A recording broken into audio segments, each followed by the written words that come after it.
శ్రీ గణేశాయ నమః, శ్రీ సరస్వతి నమః, శ్రీ గురుభ్యో నమః. భక్తులరా, ఇప్పుడే మన దేవాలయంలో ప్రభాత పూజలు పూర్తి చేశాం. ఇప్పుడు మనం సంప్రదాయం ప్రకారం ఇతిహాసం చెప్పుకుందాం. భారత ఇతిహాసం చెప్పుకున్నాం. ఇందులో భాగంగా 2 వరకు ఆది సభ, అరణ్య, విరాట, ఉద్యోగ, భీష్మ, ద్రోణ, కన్న, శల్య, సౌప్తిక, స్త్రీ పర్వాలనే 11 పర్వాలు పూర్తి చేసాం.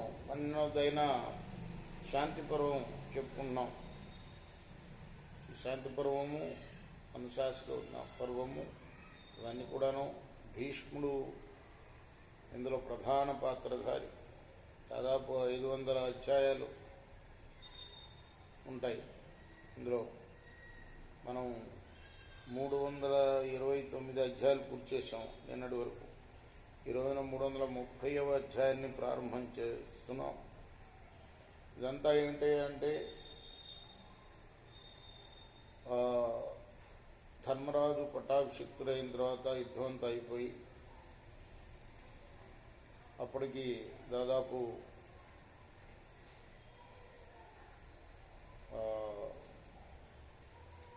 యుద్ధం 18 రోజులు. ఆ తర్వాత మళ్ళీ వాళ్ళందరికీ కూడాను అశౌచం ఉంటుంది, దాయాదులు కాబట్టి వాళ్ళందరికీ కూడాను మరి నీళ్ళు వదలాలి, తర్పణాలు అవి అవన్నీ అయిన తర్వాత పట్టాభిషిక్తుడై తర్వాత కృష్ణుణ్ణి కొన్ని ధర్మ సందేహాలు అడుగుతాడు. నాయన, నేను కాదు, భీష్ముడు చెప్తాడు నీకని. అంపశయ్య మీద ఉంటాడు. అప్పటికి యుద్ధం ప్రారంభమైన 10వ రోజు పడిపోతాడు భీష్ముడు. అప్పటి నుంచి ఈయన పట్టాభిషిక్తుడయ్యేదాకా దాదాపు 35 రోజుల కాలం ఆయన అంపశయ్య మీదనే ఉంటాడు. అంపశయ్య మీద ఉండి నేనేం చెప్పగలను అని అంటాడు. ధర్మరాజుని కృష్ణుడు తీసుకొచ్చినప్పుడు, నీకు అన్ని శక్తులు నేను ఇస్తాను, నువ్వే చెప్పాలి అని కృష్ణుడు చెప్పిస్తాడు. ధర్మరాజు సందేహాలు అడుగుతూ ఉంటాడు. భీష్ములు వారు తాతయ్య గారు చెప్తూ ఉంటారు. అందులోనే అనేక విషయాలు వస్తాయి. మనం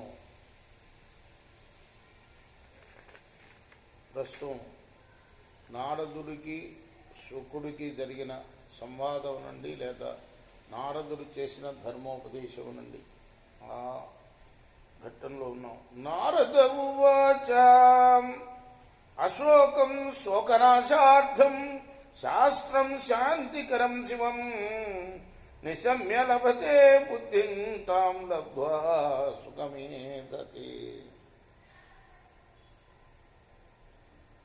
ఓ సుఖ, శాంతికరము మంగళకరము అయిన ఈ శాస్త్రం, నేను చెప్పిన ఈ శాస్త్రం శోకాన్ని దూరం చేసేది. శోకనాశనం కోసం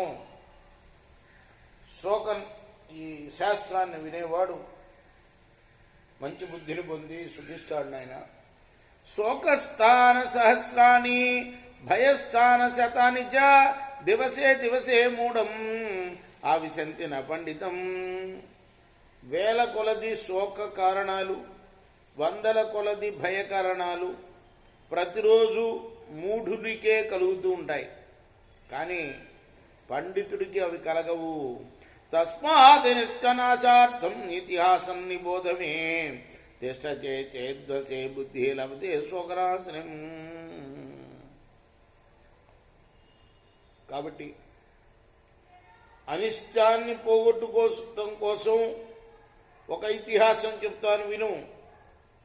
అనిష్ట సంప్రయోగాశ్చ విప్రయోగాత్ ప్రియస్య చ మనుష్యా మానసైర్దుఃఖైర్యుజ్యంతే స్వల్పబుద్ధయః ద్రవ్యేషు సమతీతేషు ఏ గుణాస్తాన్న చింతయే నాద్రియమాణస్య స్నేహబంధ ప్రముచ్యతే దోషదర్శి భవేత్తత్ర యత్ర రాగ ప్రవర్తతే అనిష్టవర్ధితం పశ్యే తథా క్షిప్రం విరజ్యతే నార్థ న ధర్మో న యశః యోతీతమనుశోచతి అప్యభావేన యుజ్యేత తచ్చాస్య న నివర్తతే గుణైర్భూతాని యుజ్యంతే వియుజ్యంతే తథైవ చ సర్వాణి నైతదేకస్య శోకస్థానం హి విద్యతే మృతం వా యది వా నష్టం యోతీతమనుశోచతి దుఃఖేన లభతే దుఃఖం ద్వావనర్థౌ ప్రపంచతే.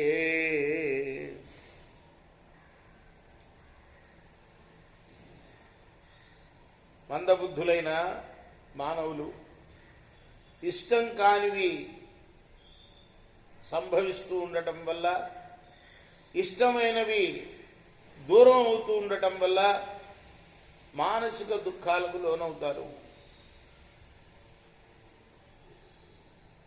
ఎప్పుడూ కూడాను కాలగర్భంలో కలిసిపోయిన వస్తువుల గుణాలను గురించి తలుచుకోకూడదు, గుర్తుకు తెచ్చుకోకూడదు.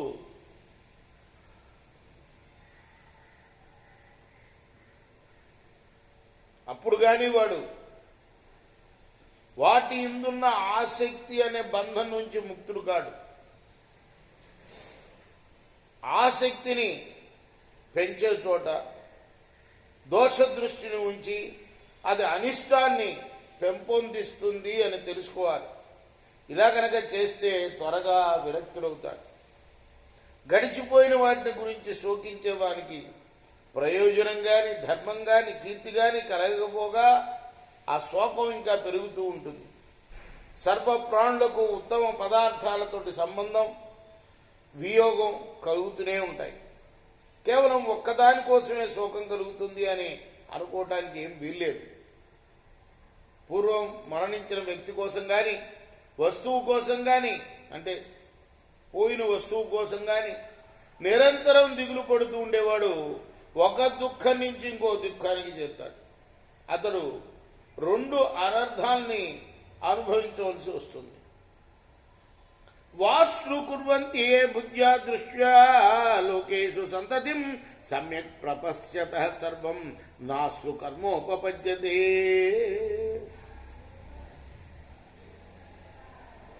దుఃఖోపఘాతే శరీరే మనసే చాప్యుపస్థతే యస్మిన్ న శక్యతే కర్తుం యత్నస్తన్నాను చింతయేత్ భైషత్యమేతద్దుఃఖస్య యది తన్నాను చింతయేత్ చింత్యమానం హి న వ్యేతి భూయశ్చాపి ప్రవర్ధతే ప్రజ్ఞయా మనసం దుఃఖం హన్యాత్సా శరీరమౌషధై ఏతద్విజ్ఞాన సామర్థ్యం న బాలై సమతామియాత్ అనిత్యం యవ్వనం రూపం జీవితం ద్రవ్య సంచయ ఆరోగ్యం ప్రియ సంవాస గృహ్యేత్తత్ర న పండితః న జానపదికం దుఃఖం ఏకః శోచితుమర్హతి అశోచన్ ప్రతికుర్వీతి యది పశ్యేద్ ఉపక్రమం సుఖాత్ బహుతరం దుఃఖం జీవితే నాత్ర సంశయః స్నిగ్ధత్వం చేంద్రియార్థేషు మోహాన్మరణప్రియం.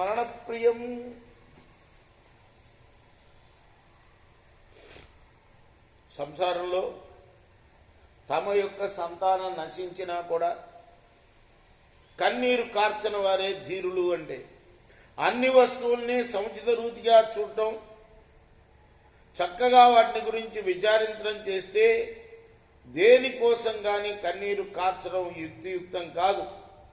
ఏదైనా శారీరకంగా కానీ మానసికంగా కానీ దుఃఖం కలిగినా దాన్ని తొలగించుకోవడానికి యత్నం ఫలించకపోతే దానికోసం ఏమాత్రం విచారపడకూడదు. మాటిమాటికి దాన్ని గురించి విచారపడకపోవడమే సరైన మందు. నిరంతరం దాని గురించి బాధపడితే బాధ పెరుగుతుందే తప్ప తగ్గదు కదా. కాబట్టి మానసిక దుఃఖాన్ని బుద్ధితో బాగా ఆలోచించి శారీరక దుఃఖాన్ని ఔషధం ఉపయోగించి పోగొట్టుకోవాలి. శాస్త్రజ్ఞానంతో ఇది జరుగుతుంది. దుఃఖం కలిగినప్పుడు చిన్నపిల్లల్లాగా ఎప్పుడు ఏడవకూడదు. యవ్వనం, రూపం, జీవితం, సంపత్ సమూహం, ఆరోగ్యం, ఆత్మీయులతో కలిసి ఉండటం ఇవన్నీ కూడా నిత్యం ఉండేవి కాదు, అనిత్యాలు. ఒకప్పుడు ఉండి ఒక్కొక్కప్పుడు వెళ్ళిపోయేవి. ఇవన్నీ కాబట్టి విద్వాంసులైన వాడు వాటిల్లో ఆసక్తుడు కాకూడదు. దేశానికి మొత్తానికి కలిగిన క్లిష్ట పరిస్థితుల గురించి ఒక్కడే దిగులు పడకూడదు. ఆ ఆపద నుంచి బయటపడటానికి మార్గం కనిపిస్తే విచారం వదిలి దానిలోనే పయనించాలి. జీవితంలో సుఖానికన్నా దుఃఖమే ఎక్కువ కలుగుతుంది. ఇందులో ఏమాత్రం సందేహం లేదు. అందరికీ మోహవశం వల్ల విషయాల మీదనే ఆసక్తి కలుగుతుంది. మృత్యు అనేది ఎవ్వరికీ ప్రియం కాదు. పరిత్యజతి యో దుఃఖం సుఖం వాప్యుభయన్నర అభ్యేతి బ్రహ్మ సోచ్యంతం నతం సోచంతి పండిత. సుఖాన్ని కానీ దుఃఖాన్ని కానీ రెండింటిని కానీ వదిలివేసేవాడే అక్షయ పరబ్రహ్మను పొందుతాడు. కాబట్టి ఎప్పుడు విద్వాంసులు వాటి గురించి చింతించరు. త్యజ్యంతే దుఃఖమర్దాహి పాలనే నచతే సుఖ దుఃఖేన చాధిగమ్యంతే నాశమేషాం న చింతయేత్ అన్యామన్యాం ధనావస్థాం ప్రాప్య వైశేషికీం నర అతృప్తాయాంతి విధ్వంసం సంతోషం యాంతి పండిత సర్వే క్షయాంతా నిచయా పతనాంత సముచ్ఛ్రయా సంయోగా విప్రయోగాంత మరణాంతం హి జీవితం అంతో నాస్తి పిపాసాయ తుష్టిస్తు పరమం సుఖం తస్మాత్ సంతోషమే దేహ ధనం పశ్యంతి పండితాః నిమేషమాత్రమపి వయోగచ్చన్న తిష్టతి స్వశరీరేష్వనిచ్చేషు నిత్యం కిమనుచింతయేత్.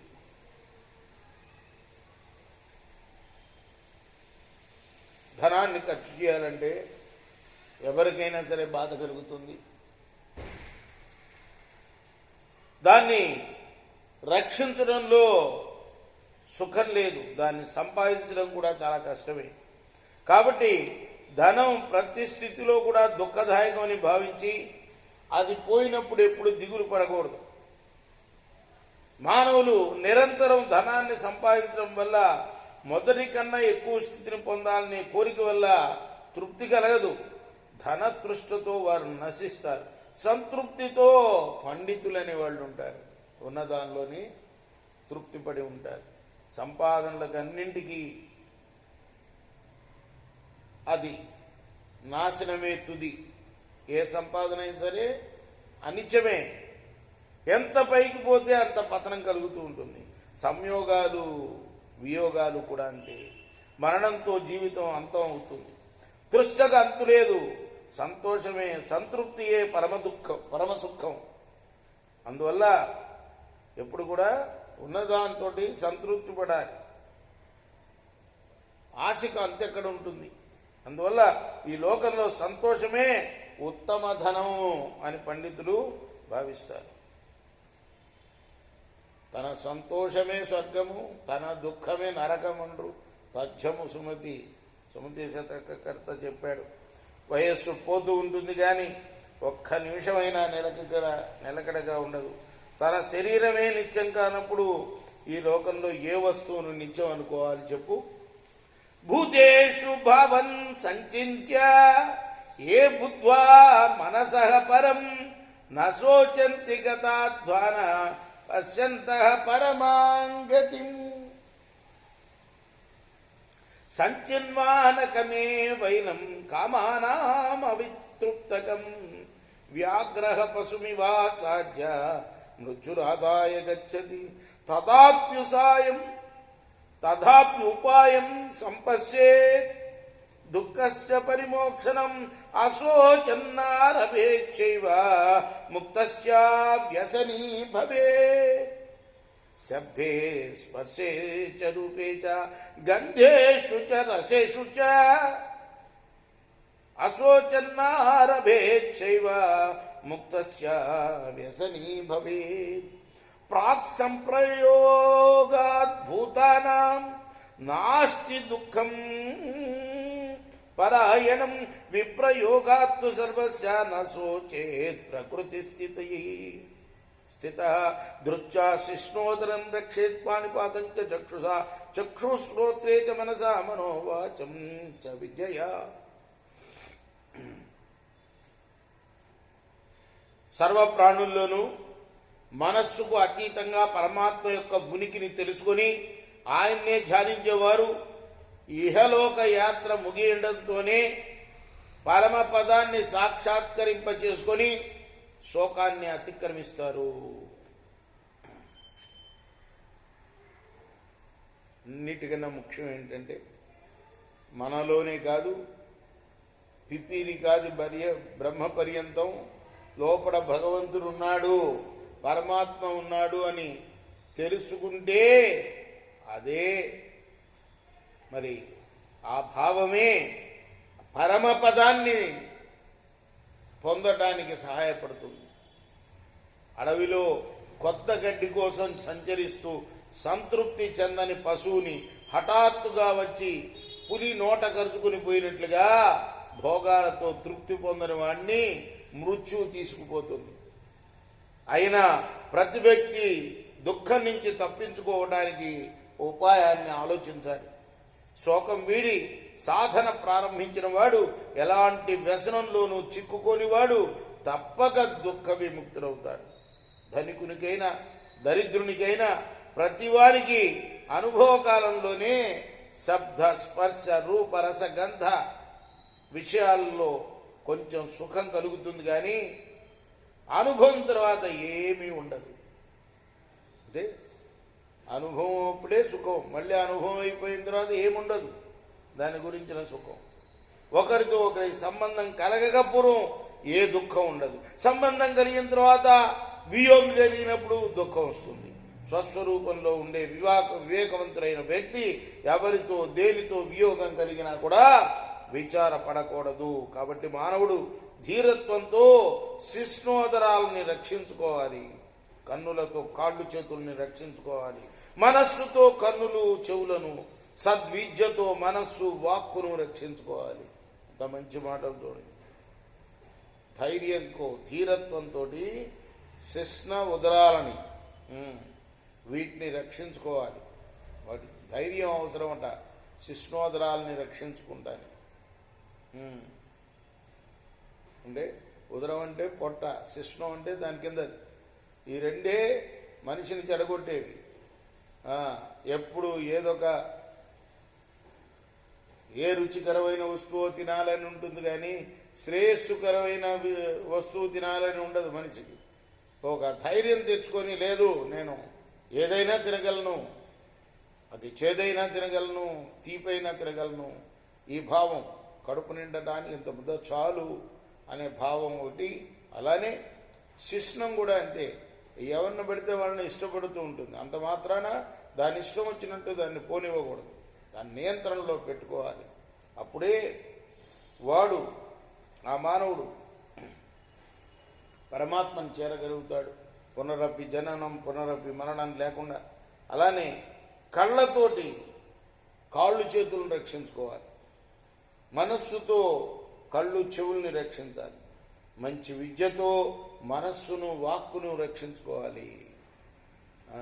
విద్య పొందుతూ ఉంటేనే ఎప్పుడు మంచి విషయాలను వింటూ ఉండాలి, మంచి విషయాలను చదువుతూ ఉండాలి.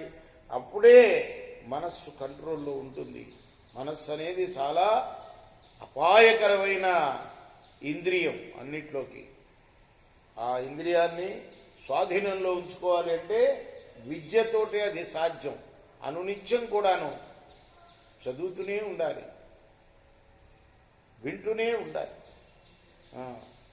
అలానే వాక్కు కూడా, వాక్కు నియంత్రణలో ఎప్పుడు ఉంటుంది? మనం మంచి విషయాలను చదువుతుంటే మనస వాచ కర్మణ ప్రశాంతంగా ఉండగలుగుతాం. ప్రణయం ప్రతి సంహృజ్య సంస్కృతేష్వతరేషు చ విచరేద సమున్నద్ధ ససుఖీ సజ పండిత అధ్యాత్మరతిరాసీనః నిరపేక్షో నిరామిష ఆత్మనేవ సహాయేన యశ్చరేత్ స సుఖీ భవే. ఇతరం మీద ఆసక్తిని వదిలి వినీత భావంతో ప్రవర్తించేవాడే సుఖీ విద్వాంసుడు. అంటే ఆధ్యాత్మ విద్యలో అనురక్తుడు, కోరికలు లేనివాడు, భోగాసక్తి లేనివాడు అయి ఏకాకిగా సంచరించేవాడే సుఖపడతాడు సుమా. ఇది శ్రీ మహాభారతి శాంతి పర్వణి మోక్షధర్మ పర్వణి సుఖాభిపతనే 30+300తమోధ్యాయ. ఇది వ్యాస మహర్షి రచించిన మహాభారత ఇతిహాసంలోని శాంతి పర్వంలోని 330వ అధ్యాయం. రేపు మనం 331వ అధ్యాయం చెప్పుకుందాం. కృష్ణార్పణమస్తు. సాయి కృష్ణ. స్వస్తి ప్రజాభ్య పరిపాలయంతాం న్యాయేన మార్గేణ మహిమహీష. గోబ్రాహ్మణేభ్య శుభమస్తు నిత్యం. లోకాః సమస్తాః సుఖినో భవంతు. కృష్ణార్పణమస్తు. సాయి కృష్ణార్పణమస్తు.